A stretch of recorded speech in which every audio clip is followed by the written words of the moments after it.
Have you heard about the Buddhist tradition of putting salt in your shoes? Do you know the exact purpose of this ancient practice rooted in Buddhist wisdom and Eastern medicine? Salt is known for its many uses beyond cooking. You've likely tried several, thanks to kitchen advice from elders. It's a powerful ally, and according to recent research, it isn't the main cause of high blood pressure. Its benefits extend beyond this. Salt is valuable for household cleaning, helping to purify and sanitize. As a saline solution, it's effective for disinfecting wounds and skin abrasions and serves as an exfoliant, anti-dandruff treatment, bath additive, and more. Yet few realize that for Buddhists, placing salt in shoes holds deep spiritual and medical significance. As we'll explore in the Zen story coming up, stay tuned to discover 5 compelling reasons to try it yourself. Stick around until the end for a revelation that will leave you amazed. And before we continue, if you're new here, subscribe and turn on notifications for updates on our latest content. In the heart of a valley surrounded by the mystical aura of the Japanese mountains stood an ancient Buddhist monastery, guardian of age-old wisdom and a place of refuge for those seeking inner peace. In this place, where time seemed to have stopped, lived the elderly and venerated monk Makoto, whose wisdom and profound understanding of the ways of Buddhism and Oriental medicine shone like the light of a candle in the night. One morning, as the golden rays of the sun filtered through the branches of the trees, Makoto gathered his disciples in the monastery cloister for one of the usual lessons. With a serene expression, he invited them to sit in a circle around him and began to speak in a warm and reassuring voice. "Every step we take on the path of life is a sacred journey," the monk began, "a path that leads us to knowledge of ourselves and the universe that surrounds us. Just as when facing a long and tiring journey, it is necessary to prepare adequately, so also in our earthly existence, we must be ready to face the challenges that await us." The disciples listened, enraptured by their master's words. When Makoto mentioned the ancient custom of putting salt in shoes, their minds opened to the wonder of a tradition as ancient as it was mysterious. "This practice," Makoto continued, "has roots that go back to the remotest past, when our ancestors walked through wild and impervious lands. In those distant times, salt was not just a condiment to enrich foods, but a precious commodity, a symbol of purity and protection." The senior monk took a moment's pause, letting the words settle like delicate sand in the minds of his disciples, and then continued, "I will now explain to you the 5 main reasons why the practice of putting salt in your shoes is so significant and important for our spiritual path and for our health in general." First, Makoto said, salt has the power to absorb moisture, just as the Buddha absorbed the suffering of the world. When we put salt in our shoes, it helps us keep our steps light and agile. In Buddhist practice, humidity is often associated with the heaviness of worries and suffering that we carry with us along the path of life. Just as the weight of water filling our shoes in the rain slows and weighs down our pace, so the worries and tensions of the mind can hinder our progress toward inner peace and enlightenment. Putting salt in your shoes symbolizes the desire to free yourself from this burden, to let go of worries, and to maintain a lightness of spirit despite the challenges encountered along the way. Salt acts as an absorbent of these worries, allowing our steps to remain light and agile as we proceed in our search for inner peace and wisdom. Salt purifies our path, freeing it from harmful influences and spiritual obstacles. To enhance the meaning of this aspect, Makoto told them the story of an old fisherman who, during a storm, had saved his boat from breaking thanks to a bag of salt that he had thrown on the deck to absorb the water. "The second reason to put salt in your shoes," Makoto continued, "is that salt has purifying properties. By assimilating impurities, putting salt in our shoes, therefore, is a way to protect our mind and spirit from the deceptions and temptations of the outside world." To better explain this idea, the monk shared with his disciples the story of a traveler who, during his journey, encountered a river infested with evil spirits. Thanks to the salt in his shoes, he was able to cross the river unscathed, protecting his mind and spirit from negative influences. "The third reason," Makoto continued, "is that salt helps us maintain balance. Just as the mountains that surround us are symbols of stability and strength, putting salt in our shoes also helps us to root ourselves in the earth and to remain steadfast in the face of the storms of life.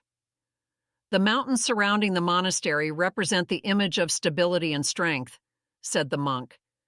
Just as these towering rock formations remain steadfast even in the face of the most violent storms, so we too must learn to maintain our inner stability as we face life's challenges. Putting salt in your shoes symbolizes this balance. The salt, in fact, acts as an anchor for our steps, stabilizing them and preventing unwanted falls along our path. When we walk with salted shoes, we feel more solid and rooted to the ground, as if we have a deep connection with the earth itself. This balance not only affects the body, but also the mind and spirit. Therefore, following this practice is an invitation to find the right balance between the different dimensions of our existence, between work and rest, between action and contemplation, between joy and sadness, and between good and evil. When we manage to maintain this balance, we can face life's challenges with serenity and determination without being shaken by the ups and downs we encounter along the spiritual path. To make the concept clearer, Makoto told them the story of a young monk who, during meditation on the banks of a stormy mountain stream, had found perfect balance thanks to the salt he brought with him. As the disciples became more and more involved with the stories of their spiritual guide, Makoto continued with the fourth reason. Salt also has healing properties. In Oriental medicine, salt is considered a natural remedy to relieve pain and tension. Putting salt in your shoes can soothe not only the physical discomforts but also the mental ones that we encounter along our spiritual path, the monk shared. To demonstrate this idea, he told his disciples the story of a farmer who, suffering from an open wound on his foot, had found relief by immersing his foot in a saline solution. Continuing with the fifth reason, Makoto talked about how putting salt in your shoes was a gesture of gratitude. Salt is a precious gift from the earth, and using it mindfully reminds us to be grateful for all that life offers us, both the joys and the challenges, said the master.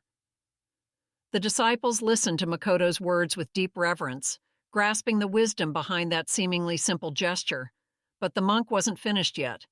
Looking his disciples straight in the eyes, he added, "My dears, there is a reason linked to this practice that I wanted to leave until last due to its importance. Putting salt in your shoes is a rite of passage that connects us to past generations and all the people who have walked this earth before us. Every grain of salt represents their stories, their challenges, and their victories. When we put salt in our shoes, we join an eternal bond of wisdom and resilience that crosses time and space, transmitting their spirit and strength in our footsteps." Faced with this revelation, the disciples were speechless, contemplating the depth of this apparently simple gesture. They understood that for Makoto, salt in shoes was not just an ancient practice or a symbol of protection and purification, but a connection to humanity itself and all the lives that have passed before them. Have you ever had the problem of sleeping in one position rather than another? Some people sleep on their stomachs, some on their right side, and some on their left side. Then there are those who love to do it curled up in a fetal position, and those who sleep on their backs. Again, there are those who love wearing pajamas and those who don't. There are those who love having blankets on, and those who want to feel free. Well, if you are among those who have never asked themselves about the problem, thanks to the Zen story that follows, you will discover what happens if you sleep on your left side. Stay until the end because what you will hear will leave you breathless and will make you seriously reconsider the way you are used to sleeping.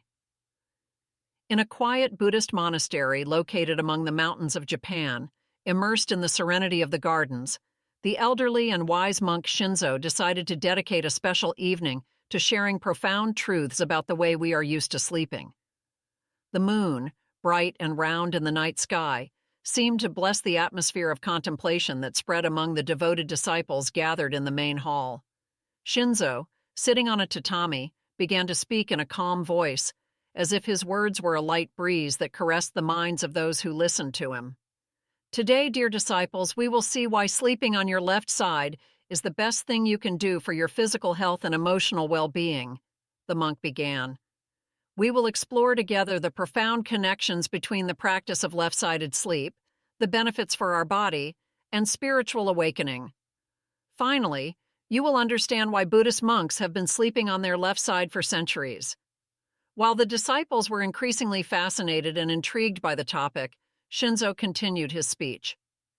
In the ancient Eastern tradition, the connection between the body, the mind, and the spirit was an essential part of the path to wisdom and balance, and sleeping on the left side has always been of great importance.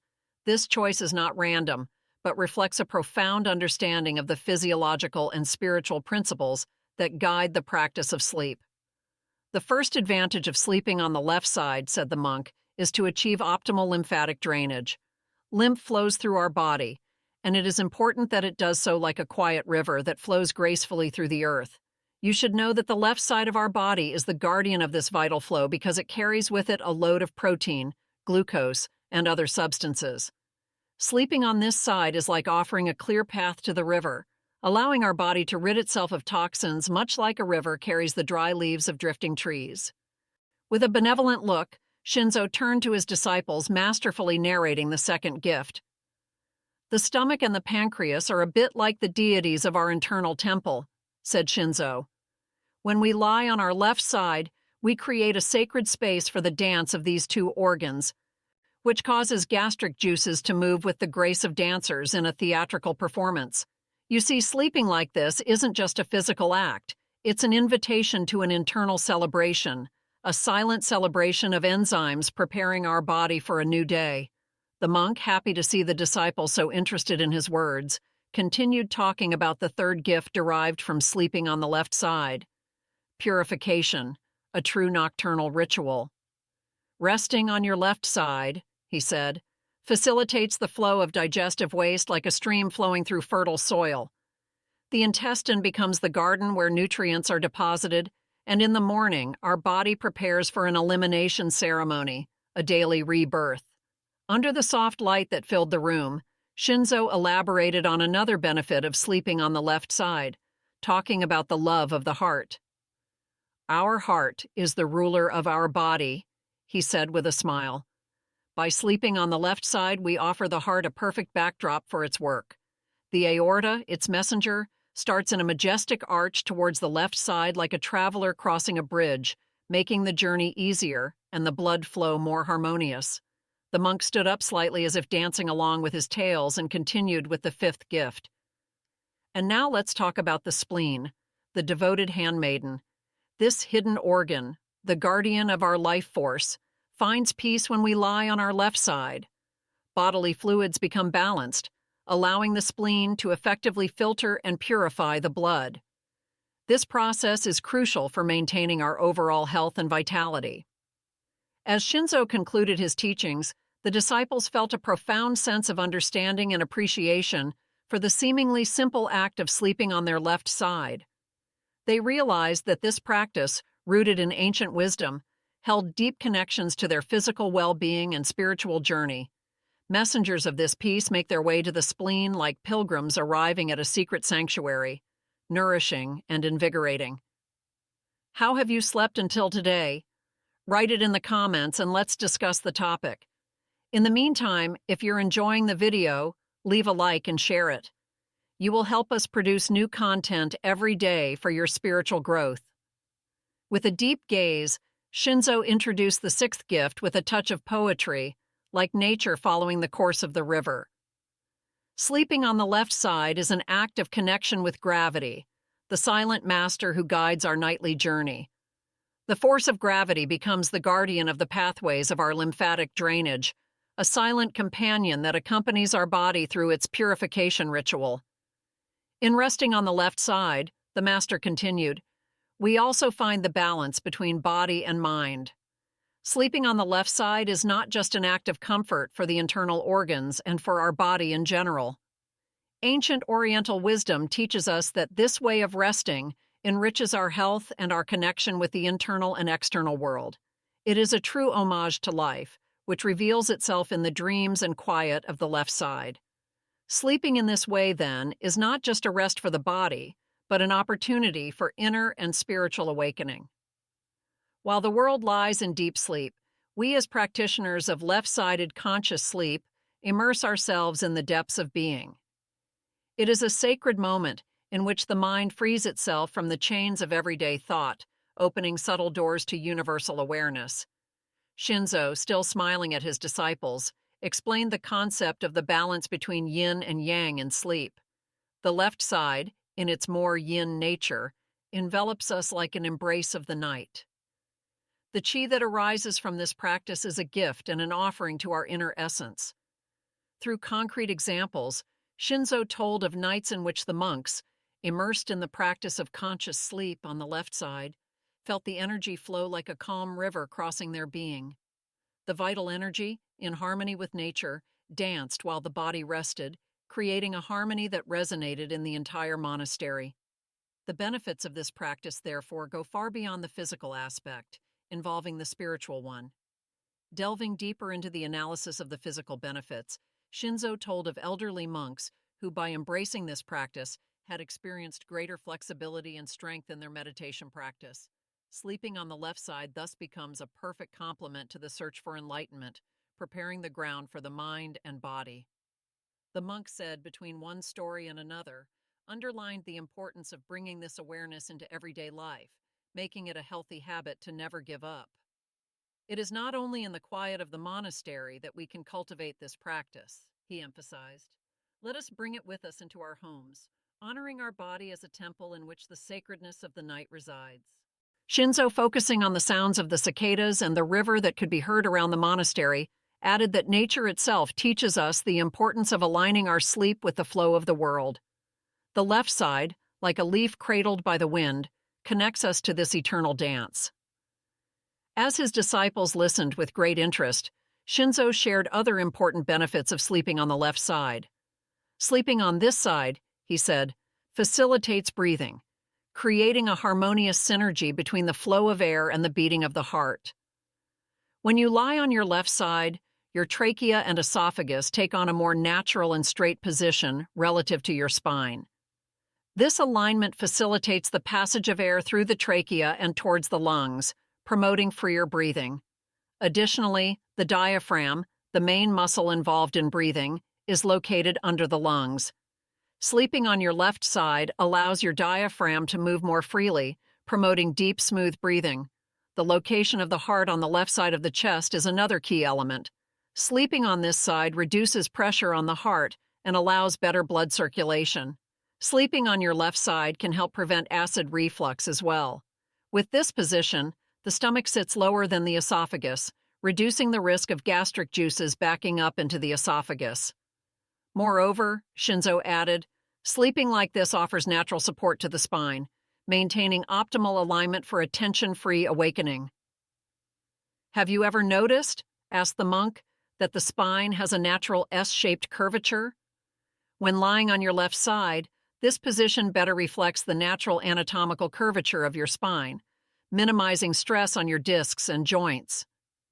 Remember, said the monk, that sleeping on your left side is not only a way to make your body rest better, but becomes a path to awareness and spiritual growth. Just as Buddhist monks, being aware of the interconnection between body and mind, have always adopted the left side as the privileged position for sleep, you too should get used to doing so. This way, both your body and your mind will feel better. Do you often wake up between 3 and 5 in the morning? Have you ever felt a sense of uneasiness or curiosity when this happens? In this video, thanks to a Zen story, we will see what it means to wake up recurrently at these times. Together, we will explore the mysteries behind these moments and discover how they can offer an opportunity for personal and spiritual growth. Stay until the end because you will discover that these nocturnal awakenings can reveal much more than you think. In an ancient Buddhist monastery located among the mountains of Tibet lived the monk Karo, famous for his vast wisdom. His lessons on awareness and compassion were renowned far and wide, and disciples came to him from afar to learn from his teachings. One evening, while twilight colored the sky with shades of red and gold, Karo gathered his disciples in the main hall to answer a question they had asked him several times. Why do some people wake up most nights between 3 and 5, while others don't? Are these awakenings phenomena related to chance, or do they have a meaning?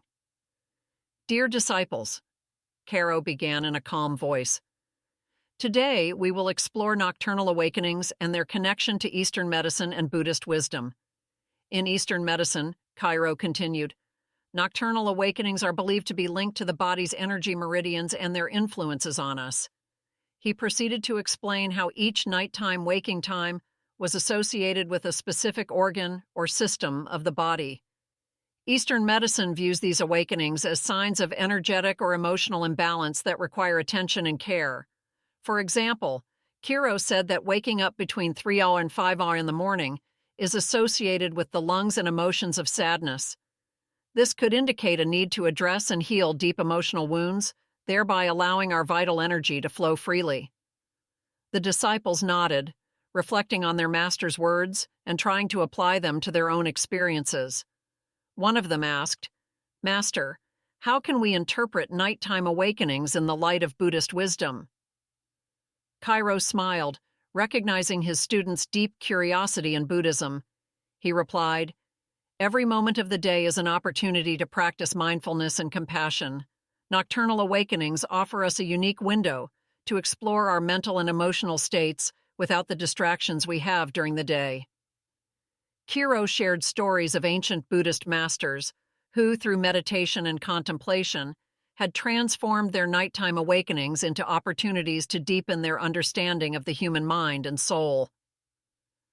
The Buddha taught that waking up at night can be seen as an invitation to develop awareness and kindness towards ourselves and others, Kiro said.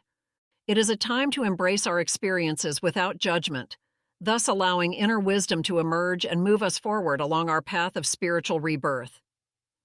The disciples, listening with gratitude, felt inspired by the profound union between Eastern medicine and Buddhist wisdom that their master had outlined. Remember, Cairo added, that every nighttime awakening is an opportunity to grow, learn, and connect with the deepest part of ourselves. Be grateful for these moments of awareness, for they are precious gifts on the path to spiritual fulfillment.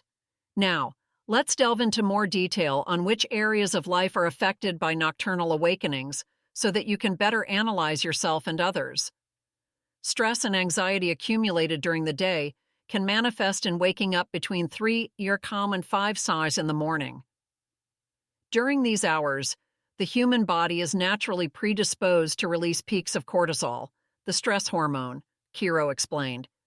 If these levels are already high due to daily worries, you are likely to experience nocturnal awakenings. In such cases, practices like meditation, deep breathing, and muscle relaxation can help reduce stress and promote deeper sleep. My suggestion, therefore, is to get into the habit of meditating for at least 10 minutes before going to bed. This way, you will prepare yourself to sleep more peacefully. Awakenings at these particular hours of the night are associated with the lungs in Chinese medicine and with sadness, according to Eastern psychology, Kiro continued. This may indicate the presence of repressed or unprocessed emotions such as grief, loss, or loneliness. Facing and accepting these emotions is fundamental to inner healing. Practicing mindfulness and exploring emotions through writing or therapy can help understand and integrate these emotional experiences. If you have suffered negative experiences of this type, I recommend working on yourself to process them and find inner peace and emotional balance. Looking into the eyes of his disciples, Kiro continued his lesson in the Eastern spiritual tradition. The early hours of the morning are considered a privileged time for connection with the divine and for spiritual practice. During this period of tranquility and silence, it is easier to get lost in meditation, prayer, or deep contemplation, he noted. Many people wake up at these hours precisely because their deepest self yearns to connect with the divine. Many practitioners find that waking up specifically between 3 and 5 in the morning is an opportunity to experience greater spiritual presence and awareness, opening the door to new insights and spiritual realizations. These nocturnal awakenings, Kiro continued, can also be interpreted as signs of a process of inner transformation and personal growth. During these hours, the subconscious may be more active, bringing hidden emotions, thoughts, and desires to the surface. This can be a time to deeply explore your psyche and to identify what changes or transformations are necessary to live a more authentic and meaningful life. Some nocturnal awakenings, however, can be caused by physical disorders such as acid reflux, insomnia, or sleep apnea, Kiro cautioned. Liver problems can also interrupt sleep and cause frequent awakenings during these hours. Eastern medicine suggests various remedies for these conditions. However, if you think you may have such problems, consult a doctor to identify and treat the underlying cause of these physical ailments. Eradicating these problems at the root allows you to improve the quality of sleep and promote emotional and general well-being. As the disciples continued to listen with great attention, Kiro introduced another important aspect. The period from 3:00 to 5:00 in the morning is considered a time when the unconscious can communicate important messages through dreams and awakenings, he explained. This theory is suggested by both ancient Zen wisdom and the analytical psychology of Carl Gustav Jung. These messages can be symbolic or intuitive and can provide valuable insights into our inner lives, relationships, or challenges we are facing. Keeping a dream diary or practicing meditation before sleep can help capture and interpret these unconscious messages. If you write them down immediately the next day, you will have the opportunity to remember them and use them in your growth process. Another reason why some of us wake up at these times, according to Eastern tradition, is linked to the natural rhythms of the universe. Cairo continued. The early hours of the morning are considered a time when vital energy is concentrated and flows more freely. Waking during this time may indicate an alignment with these natural cycles or a need to adapt to them to promote health and well-being. Practices such as yoga, tai chi, or meditation can help harmonize the body, mind, and spirit with the rhythms of nature. So, my dears, Cairo addressed his disciples, consider practicing them. A disciple asked, Master Kiro, should we be worried if we often wake up at these times? My dears, said the monk, I would look at these awakenings as a precious opportunity to explore the depths of our mind, spirit, and even our body. If an awakening suggests a physical problem, we will know we need to take care of it. If it suggests a spiritual meaning, we will know we have to work on it. Remember, through Eastern wisdom and heartfelt compassion, learn to welcome these moments as precious gifts along the journey of life. Every nocturnal awakening is an invitation to greater awareness and understanding of ourselves and the world around us. So instead of resisting or ignoring these awakenings, he continued, we can welcome them with kindness and openness, allowing them to illuminate our path to spiritual fulfillment. The best thing you can do is create a space of quiet and reflection before going to bed, allowing your mind and body to completely relax. Practices like meditation, deep breathing, or reading inspirational texts can prepare you for a more restful deep sleep. And when you wake up between 3 a.m. and 5 a.m., take this phenomenon as an opportunity to explore your inner self and connect with your deepest essence. Have you ever wanted to help someone even though they didn't explicitly ask you to? How did it go? Do not help others, or your karma will suffer. Have you ever wondered if your good intentions could, in fact, have caused a negative ripple effect that you weren't aware of? In the Zen story you are about to hear, we will see that not helping others unless they ask you is best for them and for yourself. So stay until the end, because what you discover, thanks to Buddhist wisdom, could change the way you see the world of human relationships. In essence, you will see how helping those who do not want to be helped can have negative repercussions on your life and theirs. You will discover how your karma will be affected. In a quiet Buddhist monastery surrounded by lush gardens and ancient trees, the old and sagacious monk Noro gathered his disciples to talk about a topic very close to everyone's hearts. His curiosity was palpable, and his eyes were fixed on Noro. They all wanted to understand more about the reasons why, when they had helped someone, things had not gone as they would have liked. Life is like a great river, and each of us is a small boat navigating this tumultuous course.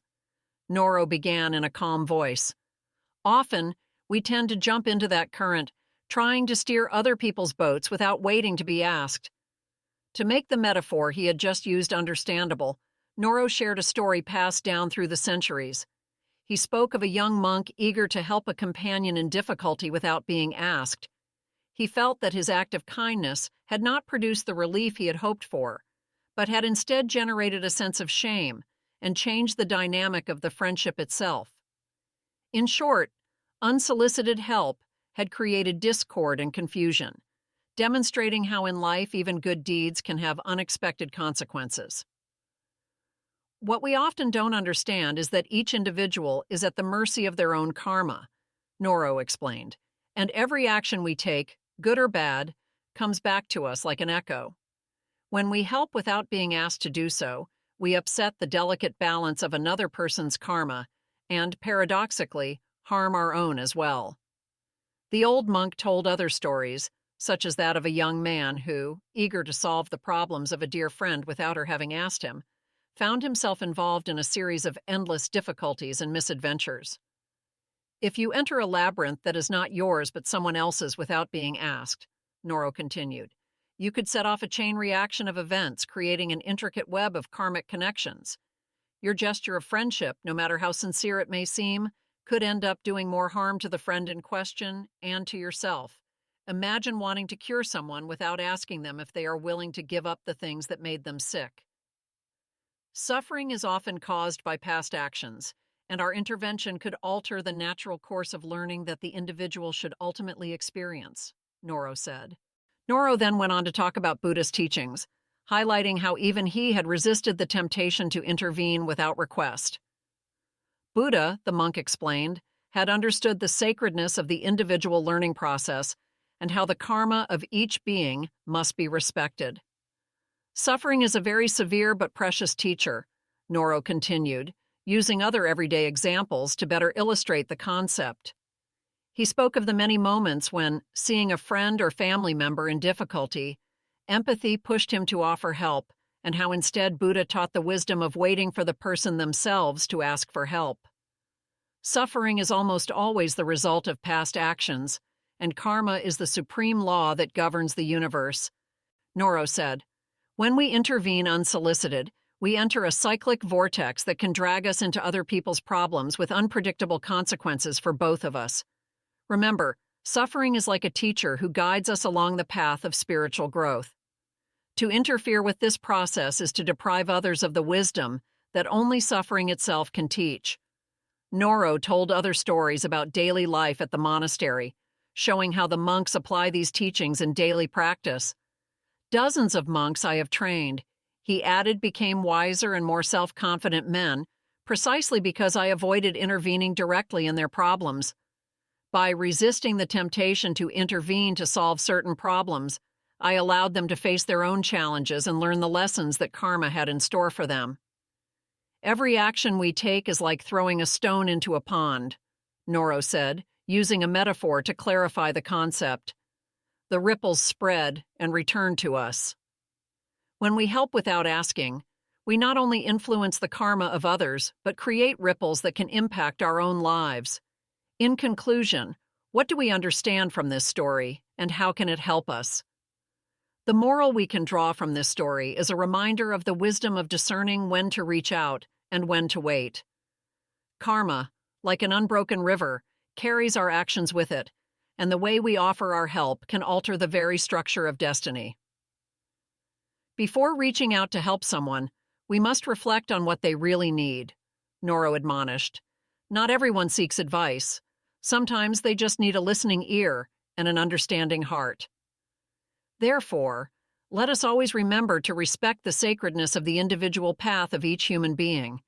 Help should never be an impulsive act, but rather a conscious gesture, respectful of free will and the path of personal and spiritual growth of others and ourselves. Life is an intricate web of lessons and opportunities for growth. When we offer our help without being called, we can deprive others of the precious opportunity to learn about themselves. Wisdom lies in recognizing that sometimes the best lesson is learned through one's own effort and experience. Therefore, let our help be a beacon of light offered when requested, with awareness and respect, rather than a chain of unexpected events. Did you know that there are at least 9 strange events that happen to you while you sleep? How many times has it happened to you during the night to suddenly wake up in the grip of very strange sensations? During the night, our body abandons itself to rest, and the mind ventures on a journey without borders among the folds of dreams and visions.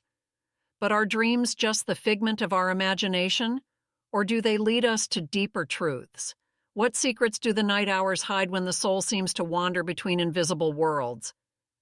In the Zen story you're about to hear, we will explore the strangest spiritual events that happen to us while we sleep. So stay until the end so you don't miss a single one. Only in this way will you understand if you too have experienced certain events. In the remote mountains of Japan, among silent forests and winding paths, stood an ancient Buddhist temple where the wise monk Shinzo spent his days teaching his followers the path to enlightenment. One evening, as the sun was preparing to set behind the mountain peaks, the disciples gathered around the fire in the temple courtyard, eager to listen to the master's words. One of them, with eyes shining with curiosity, dared to break the silence. "Master Shinzo," he said respectfully, "what are the strange things that happen when we sleep?" The old monk smiled wisely, searching the eyes of his followers with deep understanding. "The strange things that happen during sleep," he replied in a calm voice, "are profound truths that are revealed only to those who know how to listen to them with their hearts open. In the mysterious kingdom of the night, when the sky is painted with stars and the moon rises silently like a guardian of sleep, the world takes on an aura of enchantment and mystery. And it is precisely during these dark hours that our body abandons itself to rest, and the mind ventures on a journey without borders. Sleep thus becomes a portal to unknown dimensions, an opportunity to explore the depths of the soul and discover hidden truths." With an eloquent gesture of his hand, Shinzo invited his disciples to come closer to him, and thus began to tell a story that would lead them through the mysteries of sleep and spirituality. One night, in a remote village in the mountains, Shinzo began. A young monk named Kaido had an extraordinary dream. The firelight danced across his wrinkled face as the disciples listened curiously. "In this dream," Shinzo continued, "Kaido walked along the moonlit path surrounded by an atmosphere of serenity and mystery. It was not just any dream, but a prophetic dream," the monk explained, "a sign of the mind's power to penetrate beyond the veil of time. Next, Kaido found himself crossing invisible boundaries and traveling through unknown worlds, soaring beyond his physical body. It was a real astral journey, an exploration of the vastness of the universe and our connection with it," said the monk, looking into the eyes of his disciples. During his journey, Shinzo recounted, Kaido encountered spirits of ancient masters who offered him wisdom and guided him on his path. "Communications with spirits," Shinzo stated, "are a reflection of our inner search and connection with the divine." In another dream, the monk continued, Kaido experienced profound spiritual healing as his spirit was regenerated in his sleep. "Spiritual healing," he said, "is a process of purification of the soul that brings us to true self-awareness." During his dream journey, Shinzo continued, Kaido felt himself lifted from his body and floated above it, free from earthly bonds. "Out-of-body experiences," he explained, "remind us that we are more than what we see, that our essence extends beyond the confines of our skin." In his dream, the monk narrated, Kaido came into contact with his higher self, realizing his connection to the universe. "Contact with the higher self," said Shinzo, "is an experience of unity and enlightenment that shows us the ultimate truth of our existence." Kaido's dreams were full of symbols and hidden meanings, Shinzo continued, which guided him on his spiritual path. "Dream work," he explained, "is an opportunity to explore the unconscious and integrate hidden parts of our psyche." And finally, just before he awoke, Shinzo concluded, Kaido had a sudden epiphany, a vision of the ultimate truth that illuminated his soul, making him understand many things about himself. "But what is hidden behind what I told you?" asked Master Shinzo rhetorically. Now we will see exactly what path Kaido took during his dreams. He added, "First of all, I told you about his prophetic dreams," Shinzo began with a compassionate smile. "They are like luminous paths that lead us to the future. Remember when a village elder dreamed of an impending storm and warned us in time?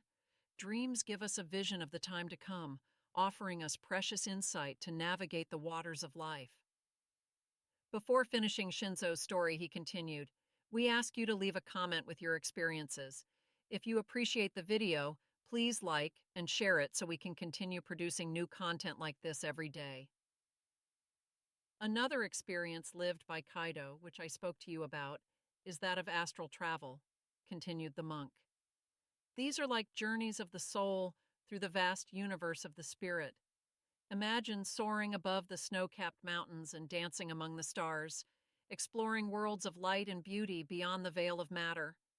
In these moments, our spirit frees itself from the chains of the body and savors the freedom of the infinity that surrounds us.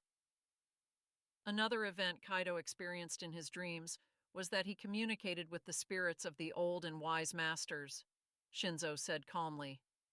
These communications, he continued, are like sweet melodies that resonate in the silence of the night. Every time we dream of meeting a deceased loved one or receiving a message from the angels, it is as if the sky itself bends towards us, offering us comfort and wisdom for our earthly journey. Spiritual healing, the monk continued with deep compassion, is like a loving embrace of the universe that envelops our wounded spirit. It is another event that happens during the hours of sleep. When we fall asleep, our body regenerates, and the soul finds inner peace in the arms of the divine every night. In essence, we are surrounded by unconditional love that heals our deepest wounds. Continuing the lesson, Shinzo spoke about out-of-body experiences, explaining that they are like flights of the soul into unknown and wonderful worlds. During sleep, we can leave our physical bodies and venture into spiritual places, meeting beings of light and receiving teachings directly from angels. It is an experience that reminds us of our true spiritual nature and our connection to the divine, an experience through which we can mend the wounds we carry in our hearts and souls, said the monk in a serene voice. Contacts with the higher self are like sweet caresses of the soul that guide us towards our spiritual mission, Shinzo continued. During sleep, we get closer to our higher self and receive clear intuitions and visions that illuminate our path. It is as if our spirit were reunited with the divine source from which everything originates. The dream work, Shinzo continued with profound wisdom, is another of the events I told you about in the story of Kaido. It is like a silent dialogue between us and our unconscious, revealing the secrets of the soul. Through the symbols and images that dreams bring, we can discover hidden truths and face our fears and challenges with courage and awareness. Night meditation, said the monk, is another experience Kaido has had. It is like a silent prayer that brings us closer to the divine and allows us to achieve enlightenment. Before falling asleep, let's immerse ourselves in a state of meditation that prepares us for a deep and meaningful sleep. It is a way to open our hearts and minds to the divine presence that envelops us in an embrace of love. Do you remember what happened to Kaido at the end of his dream? Asked the monk. He had an epiphany, concluded Shinzo with a radiant smile. Enlightenments are like flashes of wisdom that pierce the veil of ignorance during sleep. In fact, we can experience moments of spiritual awakening in which we perceive the ultimate truth of existence and the beauty of the universe. It is a transformative experience that brings us into the light of divine awareness. The experience of enlightenment, he said, is the culmination of our spiritual journey and awakening to the supreme truth, the ultimate goal of a night of deep and restorative sleep. If you found today's video helpful, please subscribe to our channel and like the video. See you in the next one.